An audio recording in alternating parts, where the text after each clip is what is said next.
Night fell heavily over the palace. Not the quiet kind that brings rest, but the kind that listens. Torches burned low along the corridors, casting long shadows that bent and twisted like secrets trying to escape. Guards stood straighter than usual, hands tight around spear shafts, eyes avoiding one another. Everyone felt it. Something had shifted. Something irreversible had begun. The elder sister knelt alone in the chapel. She prayed for clarity, for justice, for time. She still believed the kingdom could be saved without blood. That law, once spoken clearly enough, would pull the realm back from the edge. She thought her sister would stop before everything shattered. Faith had always been her refuge. That night it became her weakness. Across the palace, the younger sister did not pray. She planned. In a narrow chamber lined with maps and sealed letters, she met with men who did not look at her crownless head, but at her eyes. They were soldiers, courtiers, keepers of keys and doorsmen who understood that dawn would change their lives forever. She spoke softly, calmly, no threats, no raised voice. She promised protection when the fighting began, titles when Ethi ended, survival above all else. Then she gave one order. "Before sunrise," she said, "remove her shield." They knew exactly what she meant. The elder sister's greatest ally was not an army or a council. It was the High Chancellor, an old man with a loyal heart and a reputation for incorruptibility. He held the seals, controlled the proclamations, and believed utterly in lawful succession. As long as he lived, the elder sister had legitimacy, so he had to disappear. The order moved faster than anyone expected. A knock came at the Chancellor's door just after midnight. Familiar voices, trusted faces. He opened it without suspicion. By morning, his chambers were empty. No blood was found, nobody discovered. Only his signet ring, left carefully on the table, as if placed there by someone who wanted it seen. The palace woke to panic. Whispers raced through the halls before the bells even rang. Some said the Chancellor had fled, others said he had been taken. A few said nothing at all and began quietly switching allegiances. The elder sister felt the loss like a physical blow. She demanded answers. She demanded investigations. She demanded her sister's presence. None were granted. Instead, a proclamation was read in the square by midday. It questioned the elder sister's claim, suggested doubt, implied irregularities in the king's final wishes. It was written politely. It was devastating. The crowd murmured. The first cracks widened. That evening, the elder sister confronted her sibling at last. They stood facing one another in a long gallery where their childhood portraits still hung.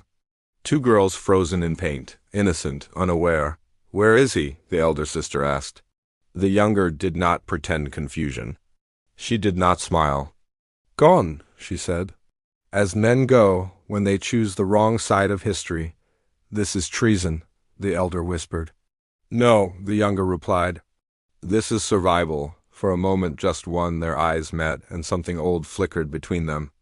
A memory of shared laughter, of safety, of a world before crowns demanded sacrifices. Then it vanished.